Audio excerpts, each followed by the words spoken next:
My girlfriend said, "It's over, my new man is taking me to Paris." I replied, "Enjoy your flight." She didn't know her new man was my newest intern. I waited until they boarded, texted my intern, "You're fired," canceled his corporate card, and left them both stranded in Paris.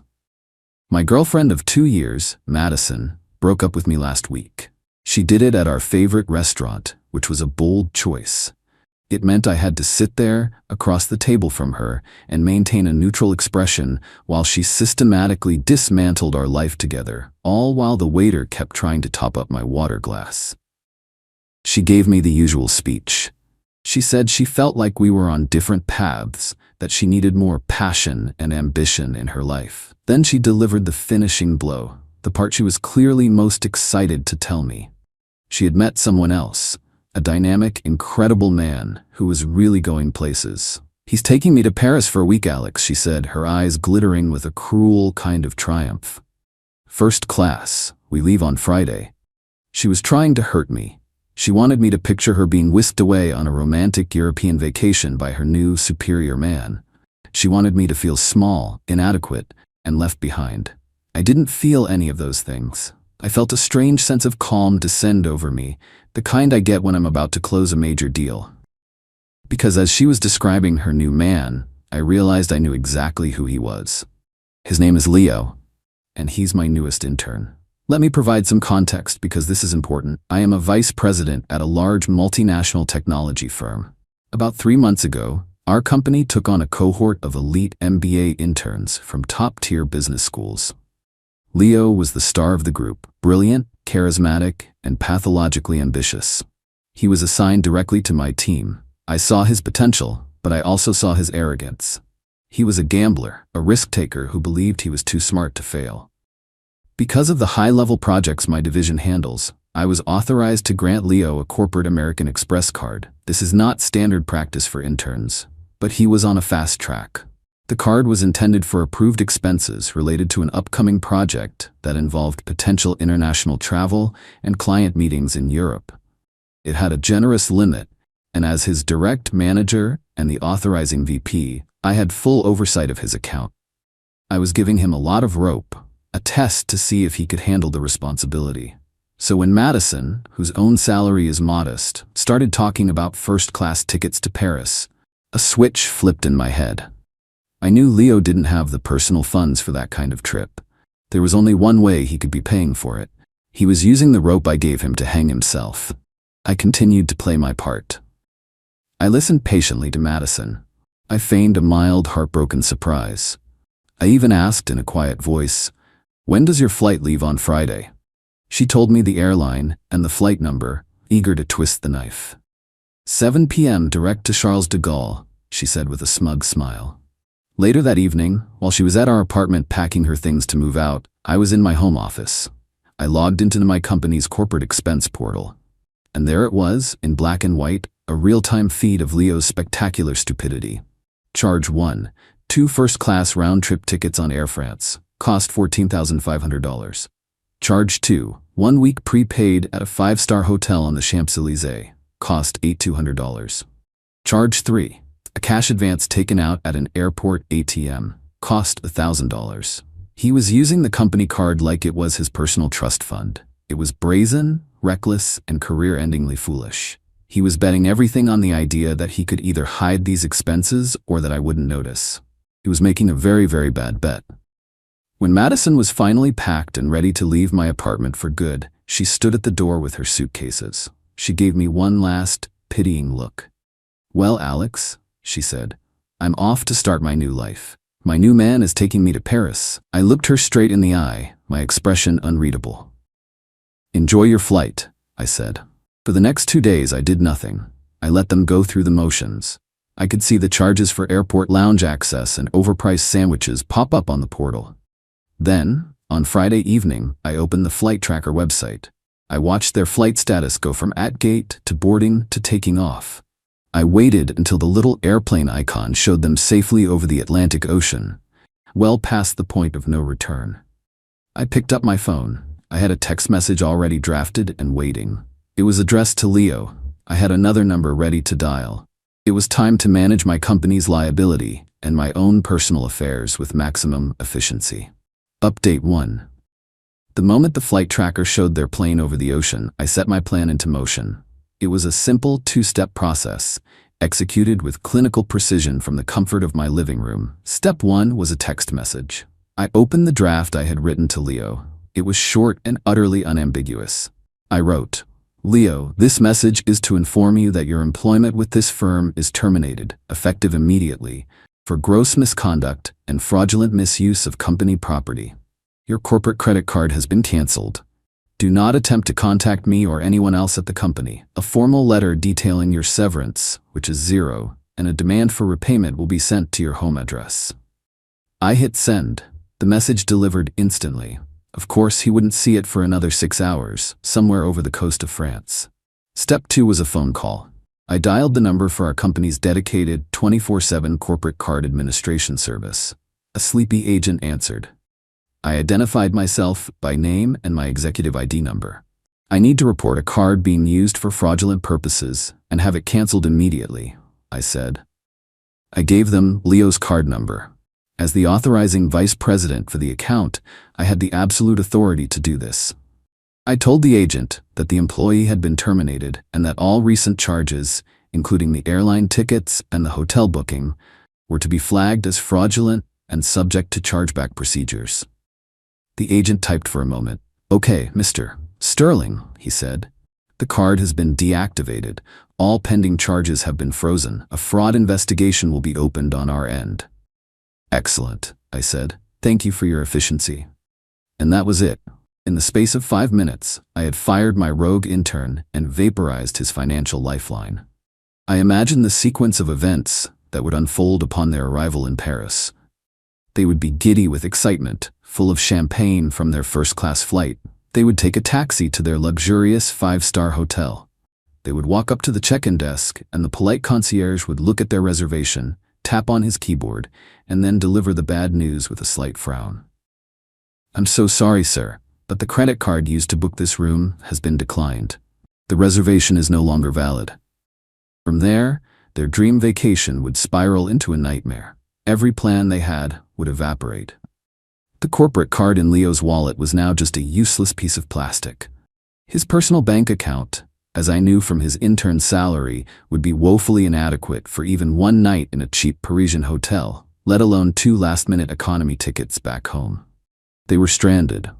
Just as I predicted, about 8 hours later, my phone began to vibrate. It was a call from a number I didn't recognize, but the country code was for France. I let it go to voicemail. A minute later, it rang again, ignored. Then came the barrage of texts from Madison.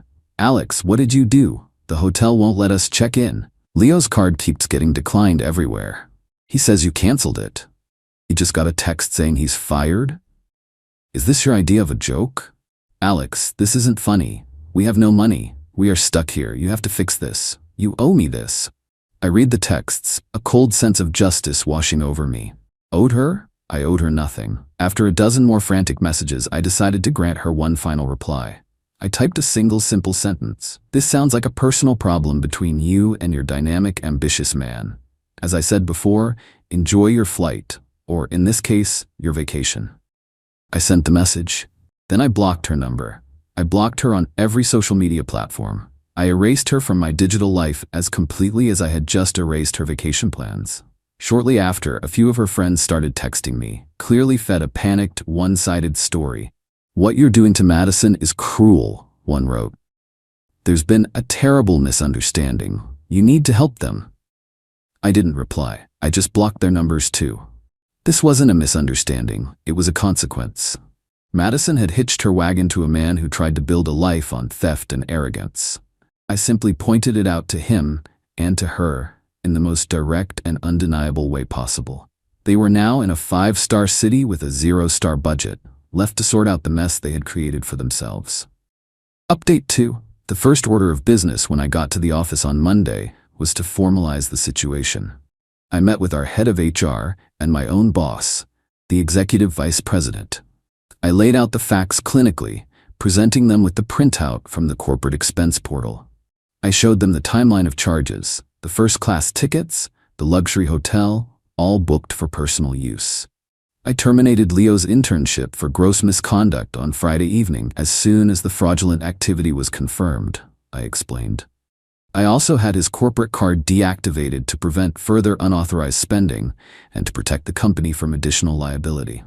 They were both grim-faced, but fully supportive. My boss clapped me on the shoulder. "Good call, Alex," he said. "You acted decisively to protect the firm's assets. This kid was a loaded cannon. Better to find out now than 6 months down the line when he's handling real client data." HR handled the official paperwork. Leo was formally blacklisted from any future employment with our company or any of its subsidiaries. My swift action was noted in my file not as a personal vendetta, but as a demonstration of strong executive oversight. Professionally, I had come out of this looking even better. Of course, I was intensely curious about how Madison and Leo managed to escape their Parisian prison. The answer came about a week later, via a colleague who had a friend who was friends with one of Madison's friends. The grapevine is a powerful tool. The story was one of pure, unadulterated humiliation. After failing to get a hold of me, Madison was forced to make a series of tearful, groveling phone calls to her parents. She had to confess that her glamorous Parisian getaway with her new man had imploded because he had apparently been funding it with a stolen credit card. Her parents, after what was surely an epic lecture, reluctantly agreed to wire her money. Not enough for a luxurious week, but just enough for 2 last-minute, one-way tickets home in the worst seats on the plane, likely with a 3-hour layover in Iceland. I imagine that flight home was a quiet and deeply uncomfortable one. Upon her return, Madison, now broke and thoroughly humiliated, launched a desperate retaliation campaign. Since she couldn't attack me professionally, she attacked me personally. She started spreading vicious rumors to anyone who would listen. She claimed I was a jealous, controlling monster. She said I had been emotionally abusive for years, and that I had engineered Leo's firing out of pure spite because I couldn't handle her leaving me for a better man. She also tried a financial attack. She sent me a long, legally worded email, clearly written by someone else, demanding I return all the gifts she had given me over our 2 years together. She also claimed she was entitled to a portion of my assets because of her emotional labor and her contributions to our shared life. The list of her supposed property included expensive furniture, art, and electronics that I had bought long before she moved into my apartment. This was amateur hour. I didn't even respond to her email. I simply forwarded it to my personal attorney. My lawyer drafted a short, sharp, and brutal cease and desist letter. It stated, in no uncertain terms, that I owed her nothing. It pointed out that her claims to my property were baseless and fraudulent. It included copies of receipts for the major items she had listed, proving my sole ownership. The letter concluded with a very clear warning. It referenced the fact that she was knowingly complicit in Leo's attempt to defraud my company by participating in the trip. It noted that while my company was pursuing Leo, they had, as of now, chosen not to pursue her. The letter strongly advised her that any further contact, harassment, or defamatory statements against me could result in me recommending to my company's legal team that they reevaluate her status as a witness and consider her a co-conspirator. It was a checkmate. Threatening her would accomplish nothing. But threatening her with the full legal weight of a multi-billion-dollar corporation? That was a threat she had to take seriously. The rumors stopped. The emails stopped. There was only silence. Final update. It has been 4 months since the Paris incident. The waves have settled, and the final consequences of Madison and Leo's little adventure have come fully into focus. Their story did not have a happy ending. First, Leo. His professional life is not just stalled, it's a smoldering crater. My company's legal department, as promised, sent him a formal demand letter for the repayment of every single dollar he fraudulently charged to the corporate card. The total came to just over $24,000. They gave him 30 days to arrange a payment plan before they would escalate to a civil suit. Furthermore, my company's HR department, as is standard practice in cases of ethical violations, sent a formal letter to the dean of his business school. The letter detailed the circumstances of his termination, including the misuse of funds and the breach of contract. An MBA from a top school is built on a foundation of networking and reputation. That foundation is now poisoned. He has been blacklisted in our industry. No reputable firm will hire someone with a record of being fired for cause over financial misconduct. His brilliant career was over before it even began. Now for Madison. Her life since returning from her 2-day week in Paris has been a slow, painful collapse. The relationship with Leo, which was built entirely on his flashy promises and my company's money, evaporated the moment they landed back home. He was now unemployed, disgraced, and facing a massive debt. He was no longer the dynamic alpha she had left me for. He was a liability. They broke up within a week. Madison found herself in a terrible position. She was broke, having spent her savings on the humiliating flight home. She had been publicly dumped by the man she had publicly left me for. And she was effectively homeless, as her name was never on my lease. The last I heard from that same reliable grapevine, she was forced to move back in with her parents. She is in her late 20s, living in her childhood bedroom, her grand Parisian dream having turned into a nightmare of suburban failure. I received one final email from her about a month ago, sent from a new address. It was a pathetic, rambling message. It alternated between blaming me for ruining her life and vaguely apologizing for how things ended. It was the classic, self-pitying monologue of a person who still refuses to take responsibility for her own choices. I read it, felt absolutely nothing, and then deleted it and blocked the address. As for me, life is good. My position at the company is stronger than ever. I am respected for being a leader who is both decisive and protective of the company's interests.